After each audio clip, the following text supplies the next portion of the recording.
for those who may be new or unfamiliar with the summer series, what we do here at Woodland Oaks, we invite various ministers and speakers from around the Houston area to come and speak to us on Wednesday night. And often our minister, Sean, gets invited to some of these others during the summer. So it's really good. I remember, I think it was Kevin Hahn that's been coming for a while, and it's been a while back, and everybody here knew Kevin. I mean, all the kids had been to camps and all that stuff. So it's good to get to see people and get to know them and renew friendships. Our summer series is entitled Encounters with Jesus. There are a number of encounters with Jesus. I'm not going to name them all, but there's about 6 of the 13 encounters that we're going to look at. The person is not named. Others, like John the Baptist, who we will be talking about tonight, is named, but occasionally it's a paralytic and his friends, a woman at the well, a centurion. We don't have any idea the name of these people. That was not part of the communication to us. But anyway, tonight we're fortunate to have as our speaker Joe Barnett. Joe is a frequent guest here and attends periodically, and it's always great to have him. Tell you a little bit about Joe. He was born and grew up in West Texas. Linda, Butch, he's in West Texas out there, And he spent his college days at ACC, graduated there. And then he spent some time while he was there, just as a side note, he and Myra Burke's father were band members together in ACU. So they're acquainted. Anyway, Joe graduated from ACC and preached a number of congregations, as they often do, getting started, but he kind of settled in at Broadway in Lubbock and preached there for 12 years. He currently preaches around, but more frequently at Galveston with his friend Alan Isbell when Alan needs a little break or a little time off. We'll tell you a little story, though. The smartest people I know around the Brotherhood reside in Stafford, Texas. Tell you what, these guys, they were looking for a preacher, and it was taking them a good while. Well, they had Joe filling in, Alan Hahn filling in, Gene Pavido. Why would you go look for a preacher? I mean, these guys, they had it made in the shade. So anyway, they did pretty well. But anyway, it's great to have Joe with us. As I say, our topic this summer is going to be Encounters with Jesus. The one we're going to talk about tonight, or Joe's going to talk about, is John the Baptist. So, Joe, it's yours. Thank you for coming.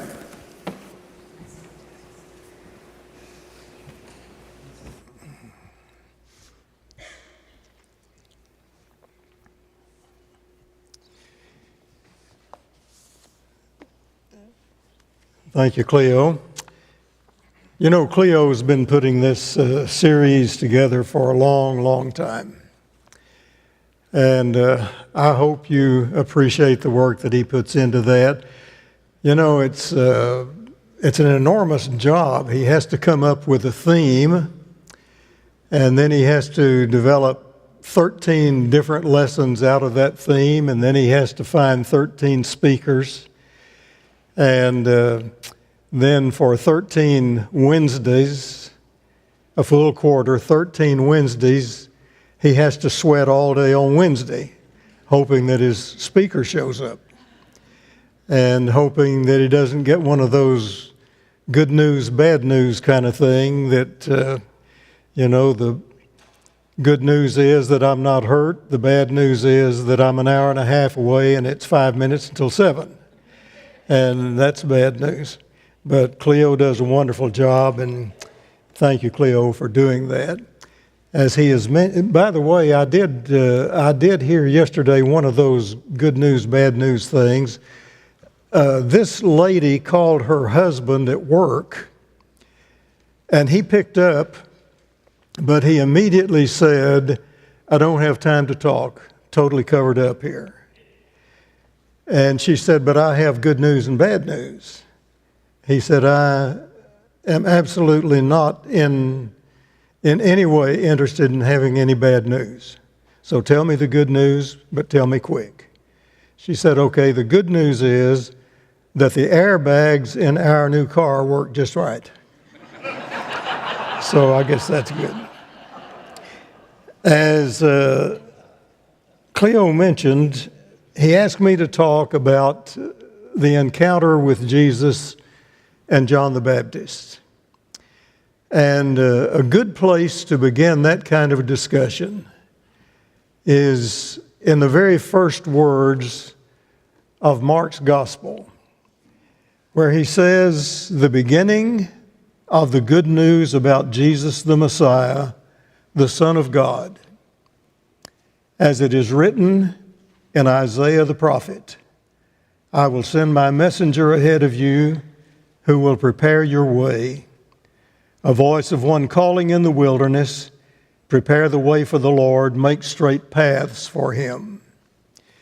And then Mark just launches right into the wilderness preaching of John the Baptist.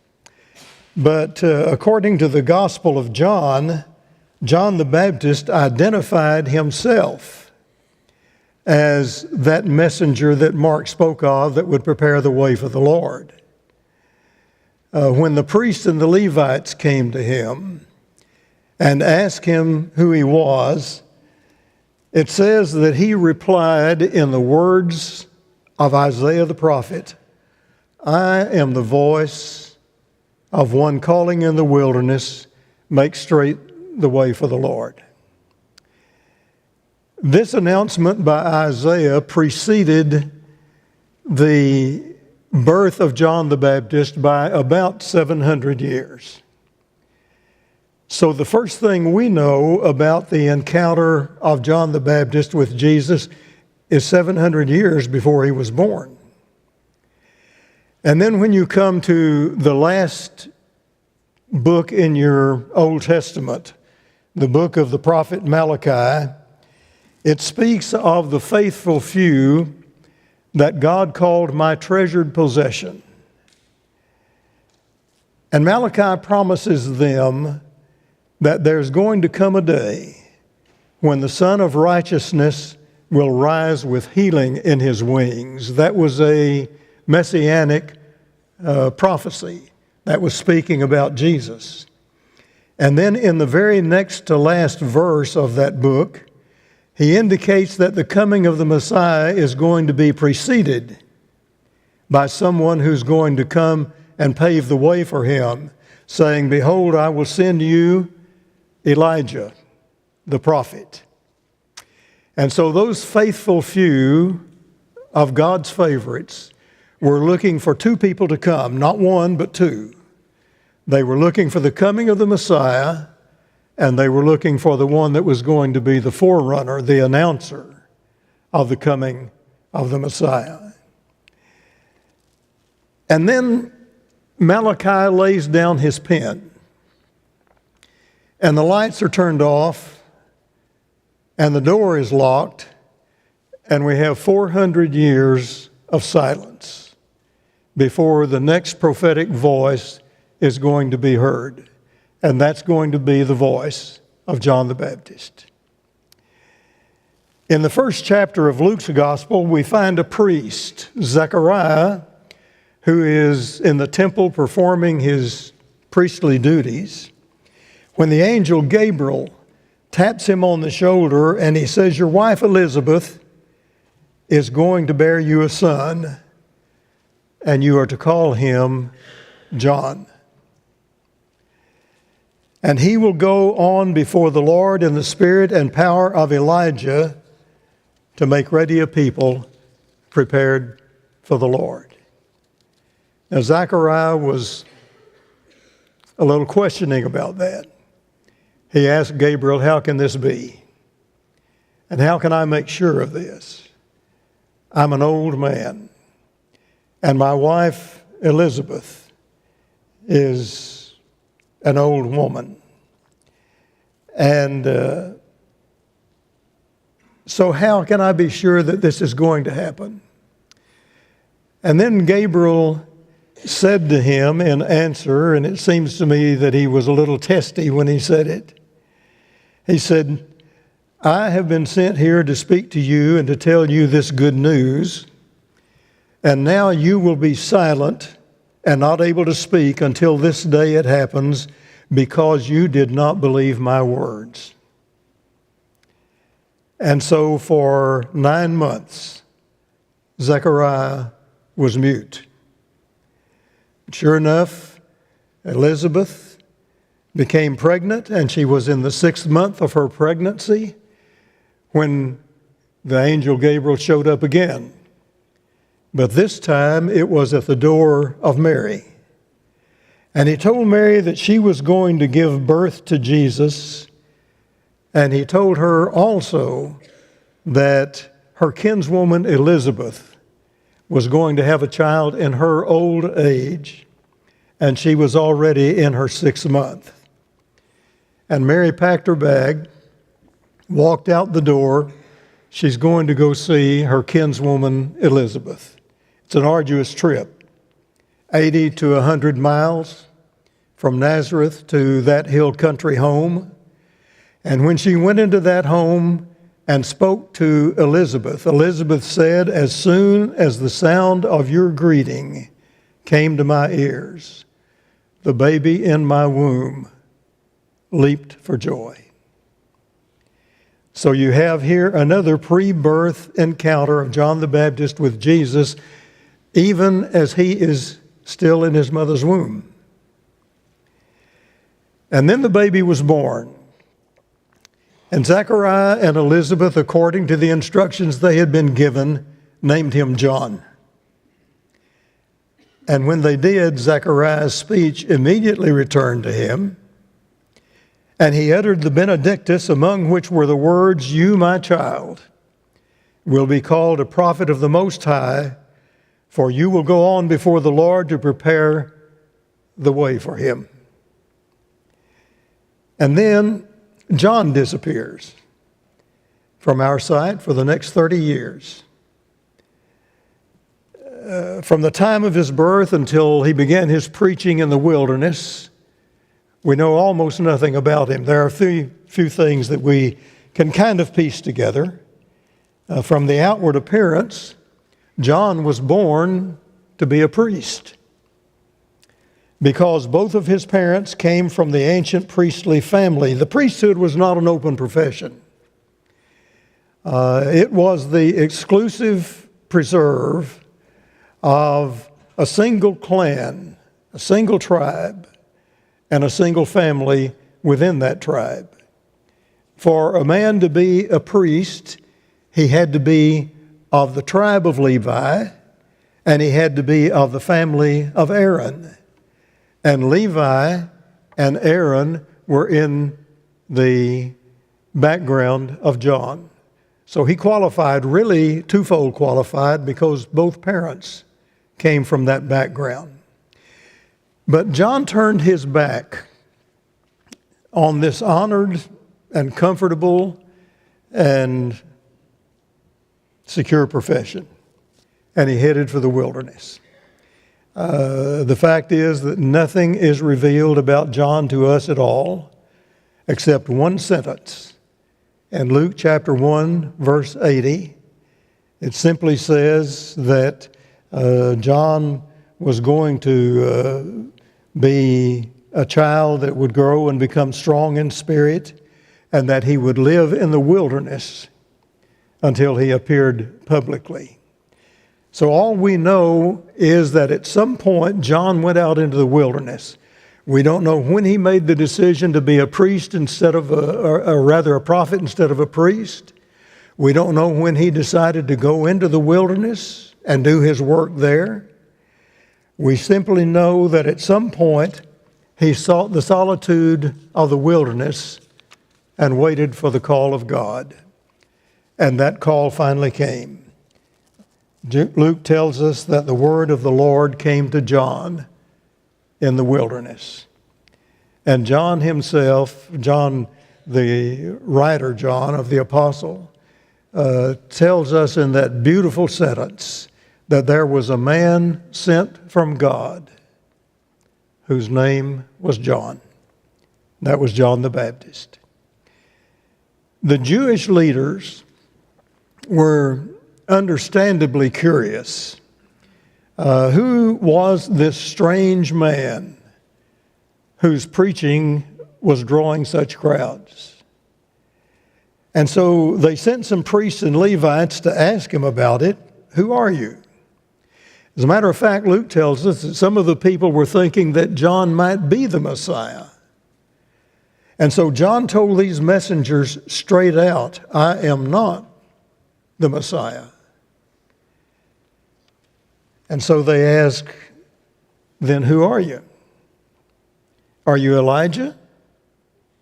He said, no, I'm not Elijah. Little backstory here that you're acquainted with. You remember when Peter and James and John came down from the mountain of transfiguration with Jesus? And they asked him, why do the teachers of the law say that Elijah must come first? And Jesus said, well, he must. And then he said, Elijah has already come.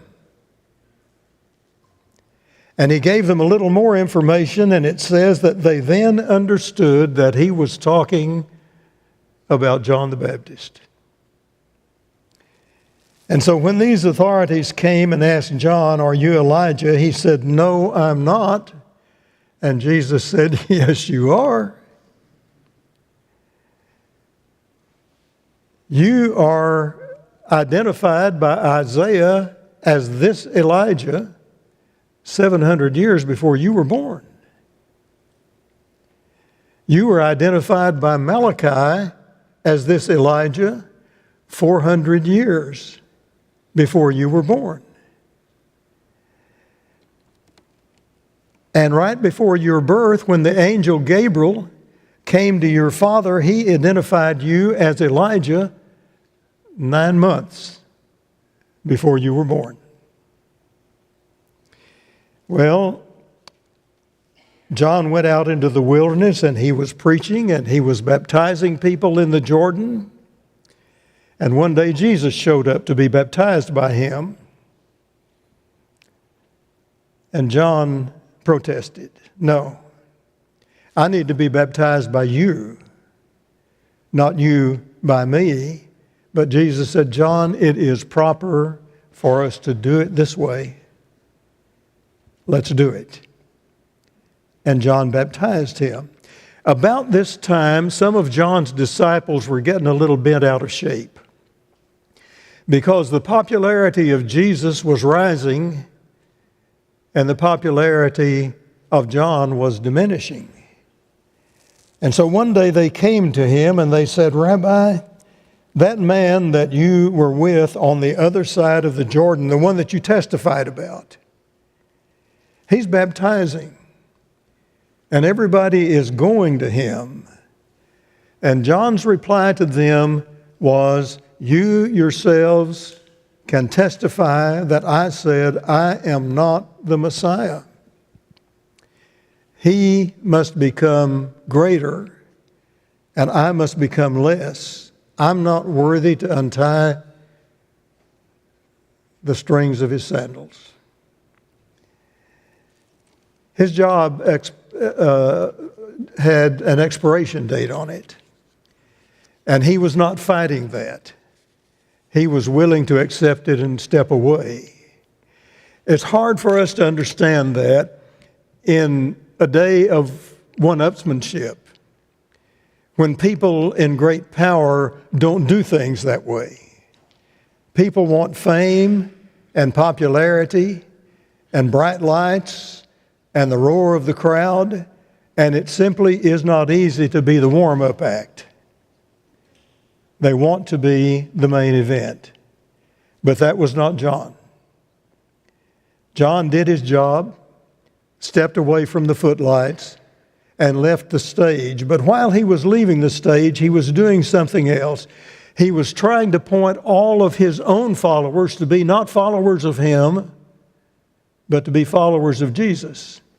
When he had seen Jesus coming for his baptism, he said, "Behold the Lamb of God who takes away the sin of the world." And then the day following his baptism, John had 2 of his disciples with him. And when he saw Jesus passing by, he said to these disciples, "Look, the Lamb of God." And when he said that, they left John and they followed Jesus, which was exactly what John wanted to happen. You know, each year, the President of the United States delivers a State of the Union message to a joint session of Congress. And it begins when the sergeant at arms steps through the back door into that big room and announces that the president has arrived. And his words are 8. He says, "Mr. Chairman," or "Madam Chairman," as the case might be, "this President of the United States."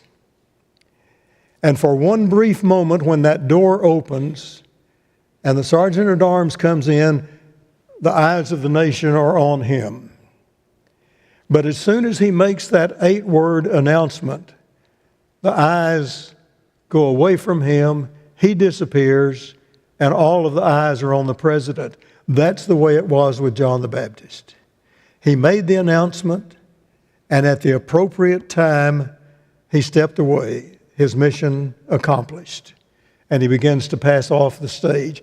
Now, the story of John at that point is not quite finished.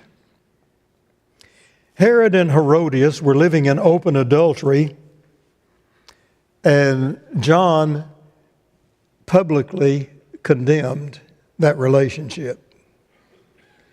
Herod had paid a visit to his brother, or half-brother, I suppose, in Rome, and while he was there, he seduced his brother's wife. And she agreed to leave her husband and to marry him. Not only was she his sister-in-law, she was his half-sister. And he had to divorce his wife in order to marry her. It's a big mess. I mean, you've got divorce, you've got adultery, you've got incest. And John did not stay quiet. He went public. And not only did he go public, he went face to face with Herod, and he said, "It is not lawful for you to have your brother's wife." Herodias was furious. Mark tells us that Herodias nursed a grudge against John and wanted to kill him. She couldn't pull that off right at that moment, but she did have Herod to have him arrested and bound and put in prison, and then she watched for her opportunity, and it came. When Herod had his birthday, and he threw a big banquet in celebration of that birthday, and it was attended by all of the high and mighty men of Galilee. And Herodias sent her daughter to dance before these lustful, drunken men. And Herod was so pleased with all of that he asked her, "Ask me for anything you want, and I'll give it to you." She went to her mother, and she said, "What should I ask for?" And she said, "The head of John the Baptist." So that girl, probably a teenager, went back and she said to Herod, "I want you to give me right now the head of John the Baptist on a platter." He was distressed. He didn't want to do it. But he had made a pledge in front of all of these people, and he had to go ahead and honor that. And so he simply sent an executioner to the prison, ordered him to behead John. He beheaded John in prison. He brought his head on a platter, presented it to that girl, and she gave it to her mother.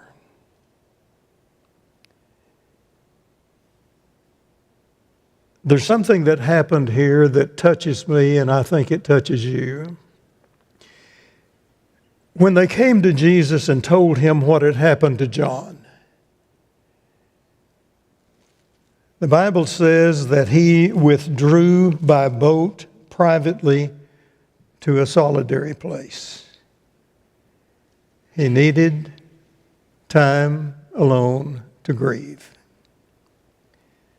John and Jesus were close, and he needed time to grieve. Didn't work out that way because the crowds followed him and he began to minister to them, but he needed the time to grieve the loss of his dear friend. I want to back up just a little here toward the close. It's very difficult to imagine how John must have felt when Herod had him imprisoned. John was a man of the open spaces. He was a man of the wilderness. He was a man of the country. And being cooped up in a filthy prison must have been close to unbearable. You know, things tend to get out of proportion when you're suffering, don't they? And especially if it's unjust suffering. Doubts tend to grow in that kind of soil. And John had his moment. We're a little surprised by it. But he had his moment, it seems, when he began to wonder in that prison, have I spent my life on a faulty errand? All of this that I've been saying about Messiah, is he really that one? And so he sent two of his disciples to ask Jesus this question, are you the one who is to come? Or should we expect someone else? And Jesus replied to these who had come to him, he said, I want you to go and tell John this. Go back and report to him what you hear and what you see, that the blind receive sight, and that the lame walk, and those who have leprosy are cleansed, and the deaf hear, and the dead are raised, and the good news is proclaimed to the poor. That's what I want you to tell John. Well, John knew his Bible, so he would know about Isaiah chapter 61, which it predicted that those very things that he was being told were the things that were going to accompany the Messiah. You remember when Jesus went to the synagogue in Nazareth, and it says that when he started to speak, he unrolled the scroll of Isaiah and read what had been written there. The Spirit of the Lord is on me, because he has anointed me to proclaim good news to the poor, sight to the blind, and so forth.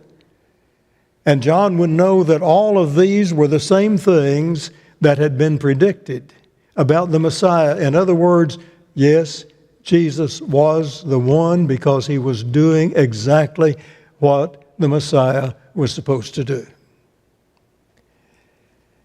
When those messengers left, Jesus turned to the crowd because he had something to say to them. Perhaps he suspected that some of them were questioning John's strength and his commitment. Seemed strong out there in the wilderness. What about now? Is he backtracking? Is he losing his courage? Was his message false? And Jesus would have none of that. He said, what did you go out in the wilderness to see? Among other things, he said, did you go out there to see a prophet? And he said, yes, you did, and I'll tell you more than a prophet. This is the one about whom it is written, I will send my messenger ahead of you who will prepare the way for you. He is the Elijah that was to come. And then he pays this beautiful tribute to his friend. He says, truly I tell you, among those born of women, there has not risen anyone greater than John the Baptist. And then comes this startling qualification of the tribute. Among those born of women, there has not risen anyone greater than John the Baptist. And yet, whoever is least in the kingdom of heaven is greater than he. That causes us pause, doesn't it? You and me greater than John the Baptist? Yes, greater in privilege of position. Because you see, though John preached the nearness of the kingdom, he wasn't around when it came into existence. Jesus isn't putting Jesus down. He's just handed him an enormous compliment. He's just bringing out the incredible blessing of being in the kingdom. John proclaimed the need for repentance in view of the coming Messiah. We are having the privilege of living in a time when the Messiah has come. No one greater than John the Baptist in character or achievement, but greater in the privilege of position. And I have to wonder, people, I really have to wonder, this far removed from all of that happened, do we have an understanding and appreciation of what a great privilege it is to be in the kingdom? Let's have our closing prayer.